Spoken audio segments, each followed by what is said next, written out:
Welcome, Shemeka. I hate to call this an awesome topic, but it is an awesome topic because it's just silly and stupid.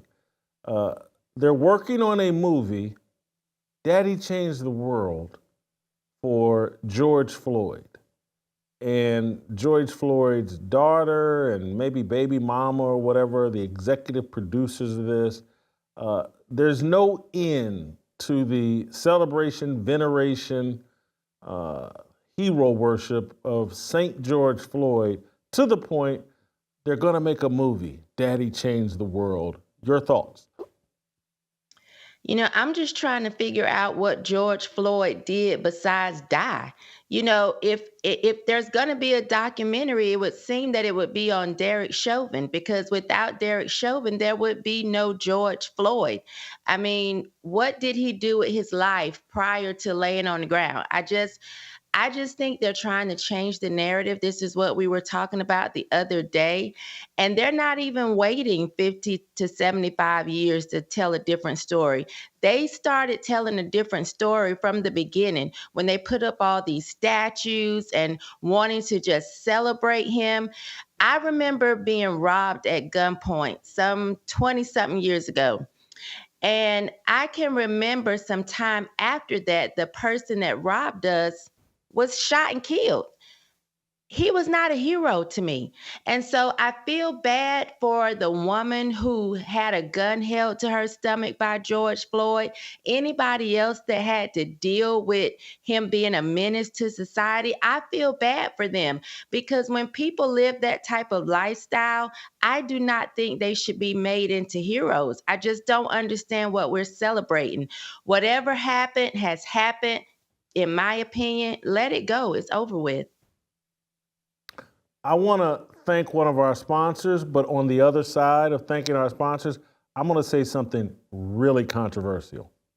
This episode is brought to you by First Cup Coffee Company. First Cup is a Christian-owned patriot coffee company that stands for core values, family, and building community across the nation. First Cup's freshly roasted beans are delivered in ground or whole bean texture, pods, and bulk. There are 11 roast profiles to choose from, each one named after a piece of this great country's history, like the Washington, named after America's first president, or my favorite, the John Hancock, named after the first founding father to proudly sign the Declaration of Independence. First Cup doesn't sell burnt coffee like Starbucks and all the other guys. All coffee is shipped within days of being roasted, and each subscription offers free shipping and the flexibility to cancel at any time. Go to firstcup.com and use the promo code FEARLESS and save an additional 10% on your order. And if you subscribe, save an additional 10% for the life of your subscription. Enjoy your first cup. I do. Shemeka, this whole thing with George Floyd and the remaking of his history in real time, I'm just keeping it real. It makes me say, did Emmett Till, have they lied to us about this story? Did Emmett Till stick his hands up this woman's pants? Is there something they're not telling us? And I tend to think not, but when I'm watching history being recreated in real time, what else are they lying about? And I sit here and I go, they're going to make a movie about George Floyd. And just like you, I'm trying to say, okay, there's the 8 minutes he's on the ground. And other than that, they're going to show him smoking crack? They're going to show him buying counterfeit bills? They're going to show him robbing people? They're going to show him as a bouncer at a bar? What are they going to show us about him? And then what message are they trying to send to young black men or just black people in general? Like, your greatest accomplishment is dying. And particularly if you die at the hands of a white person, oh my God, we can make you into the greatest thing since sliced bread. That seems to be the message. And I think I said this earlier, it's like P. Diddy should try to arrange for a cop to kill him. It will clean up his image. He'll be back to being celebrated and a hero, and we'll be building statues. And I've already said this once, but again, maybe we'll get June 20th added on to June 19th. And then I'm sitting here thinking, this is getting so crazy. I could see them casting Idris Elba as George Floyd. Yeah, and he would probably speak British just to spice it up a little bit.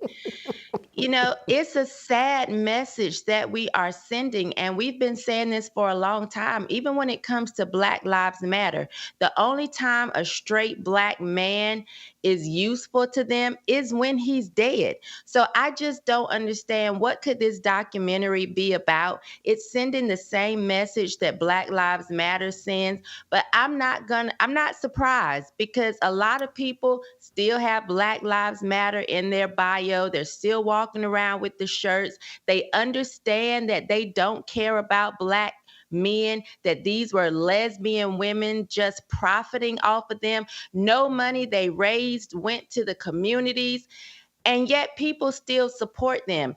It's like an abusive relationship. Why won't these people wake up and decide, I'm going to pack my bags and go? They're not doing that, though. They're sticking around and just continuing to take the abuse. And so, am I right? You use the word documentary. I believe they're making a movie about George Floyd. And so I don't know if this is a documentary as much as it is a movie about George Floyd, because if they made a documentary, that means there has to be some allegiance to truth, just some. When you make a movie, you can take license and literally they could say, well, you know, George Floyd was just on the verge of finishing his PhD, and he was going to be on the Supreme Court, on the state Supreme Court in Minnesota. I don't get it. I think about, like, hey, have they made a movie about Clarence Thomas? Has anyone made a movie? I know there's been a documentary or two. Have they made a movie about Ben Carson? This is a neurosurgeon who came from the ghettos and is one of, you know, he's the American dream. Have they made a movie about him? George Floyd gets a movie because he died, you know, on fentanyl and under police restraint. It's a message like saying, hey, Black men, you've accomplished so little. There's no one else we can spotlight. I think of that I've tried to tell people, the Roland Fryer guy that works for Harvard. He's the Harvard professor. I was like, man, this guy would be a tremendous movie. Everything that he's overcome, everything that he's accomplished. But no, we're going to get George Floyd, probably a George Floyd Christmas movie. And, you know, everybody will be putting crack pipes under their Christmas tree as gifts for people. You know, I don't. Speaking ill of the dead is not good, but good Lord, I just can't figure this out. Yeah, well, I guess he does have a PhD, plenty hallucination drugs. And, you know, this is all silly, but this is where we are now. And so I guess we have to just keep watching the foolishness and keep commentating on it. I will say Ben Carson does have a story out about him, and it's pretty good. There is a Ben Carson movie out there. Thank you, Shemeka. Great job, and thank you guys for watching. Help us grow the Fearless Army. Pound that like button, subscribe to the channel, and share this video with all your fearless friends.